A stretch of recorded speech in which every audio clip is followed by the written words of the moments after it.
В эфире новости, в студии Анастасия Кобызева. Здравствуйте. Вот главные темы. В Москве открылась запись на вакцинацию от коронавируса для горожан старше 60 лет. В поисках работы 60 тысяч якутян обратились в Центр занятости региона в этом году. Нарядить елку и выучить стихотворение. Юные алданцы погрузились в предновогодние хлопоты. Как проходят утренники?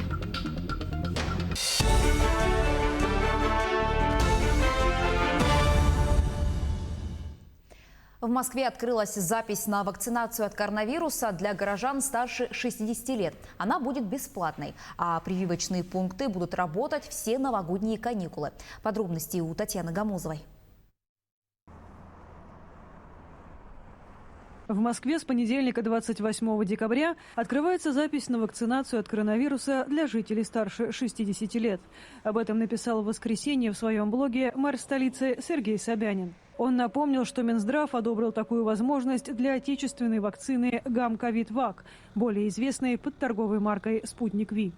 Массовая вакцинация в Москве стартовала в начале декабря с медиков. За 3 недели списки тех, кто может привиться в приоритетном порядке, значительно расширили. При этом третья фаза клинических испытаний спутника еще продолжается. В воскресенье столичный оперативный штаб сообщил о том, что в Москве за сутки выявлено более 6600 новых случаев заражения. Около 180 тысяч человек все еще являются носителями вируса. Город, тем не менее, продолжает готовиться к празднованию Нового года, которое пройдет с минимальными ограничениями. Барам и ресторанам запрещено работать после 11 вечера, отменены массовые гуляния, однако, например, метро будет работать всю праздничную ночь. Москвичи же надеются, что в новом году жизнь уже придет в норму. Ну что, пандемия, конечно, закончится наконец-то. Да, по-моему, все об этом мечтают. Все будут здоровы, да, самое главное. Всего с начала пандемии коронавирус выявлен у 3 миллионов россиян. Скончались за это время, по данным властей, более 54 тысяч человек. 190 новых случаев коронавируса выявили в Якутии за сутки. Это данные регионального оперштаба. В столице региона 84 заболевших. В Нерюнгринском районе 15, в Мегино-Кангаласском и Мирнинском районах по 14 случаев. В Алданском 11, в Вилюйском 8. От 1 до 6 заболевших зафиксировали еще в 19 районах республики. За сутки лаборатории региона провели свыше 1500 исследований на COVID-19. Торговые учреждения и точки в городе, в республике Саха-Якутия вправе работать на более длительное время. Выбирайте для посещения магазинов время тогда, когда, соответственно, там меньше народа. И, соответственно, не подвергайте свою жизнь, прежде всего, опасности. Вирус сегодня есть. У нас в больницах республики сегодня продолжают лечение наши больные. К сожалению, увеличивается количество тяжелых больных, приезжающих и доставляемых из улусов республики. Поэтому очень хочется, чтобы новогодние праздники мы встречали с вами не на больничных койках. Новый аппарат для лечения коронавируса появился в Центральной районной больнице Мирного. Он представляет собой ингалятор для вдыхания подогретой кислородно-гелевой смеси. Аппарат «Ингалит» хорошо зарекомендовал себя при выведении больных из гипотермии, лечении ОРВИ, пневмонии, а также в качестве профилактики заболеваний. Сейчас его активно используют при лечении коронавирусных больных. Применяют в комплексе с аппаратом ИВЛ. В Якутии до настоящего времени подобное оборудование не использовалось. Пожилая женщина погибла при пожаре в Якутске. Огонь вспыхнул в частном доме на улице Лизы Чайкиной. На момент прибытия пожарного подразделения через 5 минут дом горел открытым огнем. Причина пожара, виновное лицо и ущерб устанавливается. На ликвидацию пожара привлекались 28 человек и 5 единиц техники. Более 60 тысяч якутян обратились в Центр занятости региона в этом году. Из них 17 тысяч нашли работу благодаря федеральным и региональным программам. Несмотря на пандемию коронавируса, продолжается трудоустройство в промышленные предприятия. На сегодняшний день на учете по безработице состоят 29 тысяч человек. В этом году мы обучили более 2600 безработных граждан на краткосрочных курсах. В основном это у нас рабочие профессии. Также, кроме этого, были задействованы граждане в общественных работах в период простоев. Ну и, конечно же, из числа безработных граждан мы выявляли тех, которые могут уже самостоятельно вести бизнес, и помогли им зарегистрироваться в качестве индивидуальных предпринимателей. И из республиканского бюджета им были выделены разовые субсидии в размере 152 тысячи рублей. Итоги года подводит компания «Железные дороги Якутии». В совещании принял участие глава региона Айсен Николаев.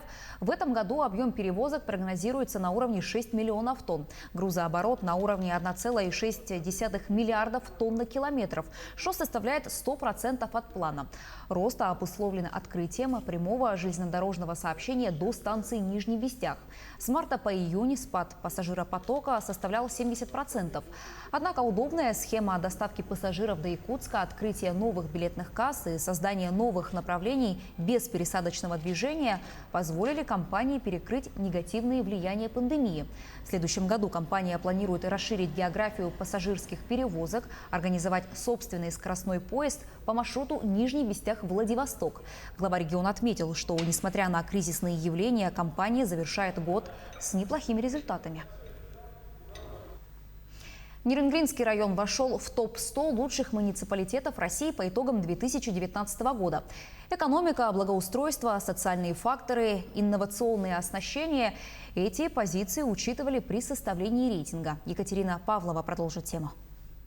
Нерюнгринский район включен в рейтинг топ-100 лучших муниципалитетов России за устойчивый рост базовых социально-экономических показателей, инновационное оснащение и качество муниципальных информационных систем, положительную динамику в сфере благоустройства и очистки, доступность муниципальных услуг и органов власти, высокую профессиональную репутацию руководства, имидж муниципалитета в профессиональной среде, а также консолидированные усилия жителей, направленные на всестороннее гармоничное развитие муниципалитета. Я считаю, что район, конечно, развивается, и это визуально видно, да, по нашему городу, по благоустройству, по новым домам, по достопримечательностям.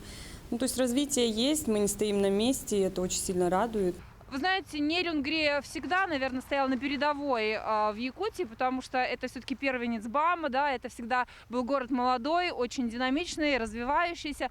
Сегодня здесь масса возможностей для того, чтобы жить, процветать, заниматься сельским хозяйством в частности.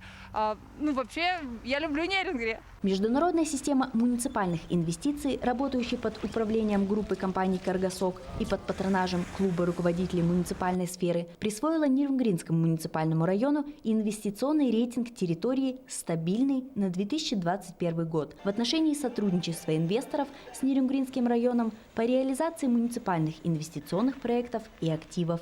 Мы можем рассчитывать на том, что приток капитала, инвестиционного капитала на территорию Нерюнгринского района будет очень высок. Здесь будут создаваться новые предприятия и будут создаваться новые рабочие места. Будут вкладываться серьезные деньги в социальную инфраструктуру, в социальное развитие и инфраструктуру. Находиться в списке 100 лучших муниципальных образований страны – это и большая награда, и большая ответственность, которую нужно продолжать оправдывать властям, предприятиям и самим жителям района. Екатерина Павлова, Захар Головин, Нерюнгри. В новогодние праздники отделения Почты России будут работать по измененному графику. 31 декабря они закроются на час раньше. 1, 2 и 7 января – выходные дни.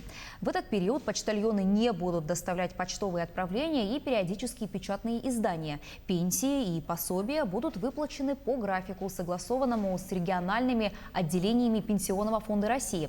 В остальные дни все почтовые отделения будут работать по обычному графику.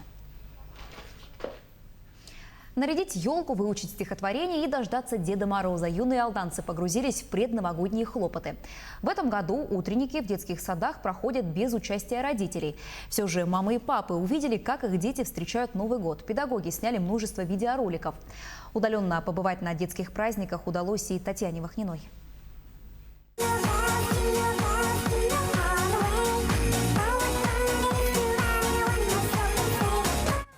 Ярко с наступающим Новым годом жителей Алданского района поздравил педагогический коллектив детского сада «Чебурашка» поселка Ленинский. В предпраздничной кутерьме утренников подготовка видеоролика, по словам старшего воспитателя Екатерины Плотской, заняла совсем немного времени. После 5 репетиций была произведена съемка.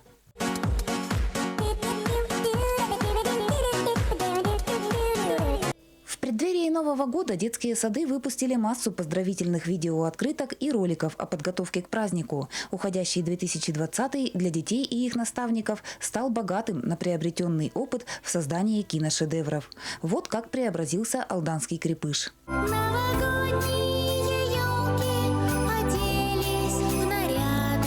Сказочное царство во дворе крепыша раскидывается каждой зимой. Как всегда, в уходящем декабре украшение территории много времени не заняло. Стараниями педагогов и родителей площадки и дорожки оделись в праздничное великолепие за 2 выходных дня, а будним вечером были нанесены последние штрихи.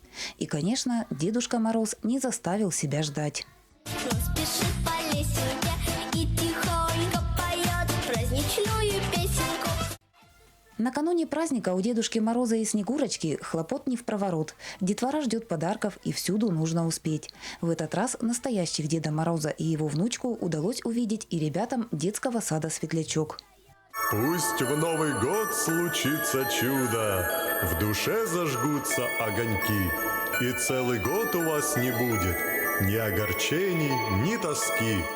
Атмосфера наступающего волшебства воцарилась не только во дворах, но также в группах и залах. Добрую часть убранства создавали воспитатели вместе с детьми. Фантазия, любовь к творчеству и мастерству и у детей, и у взрослых поистине безграничны. Татьяна Вахнина, Алдан. На этом все. Я с вами прощаюсь. Берегите себя, не забывайте про маски и перчатки. До новых встреч!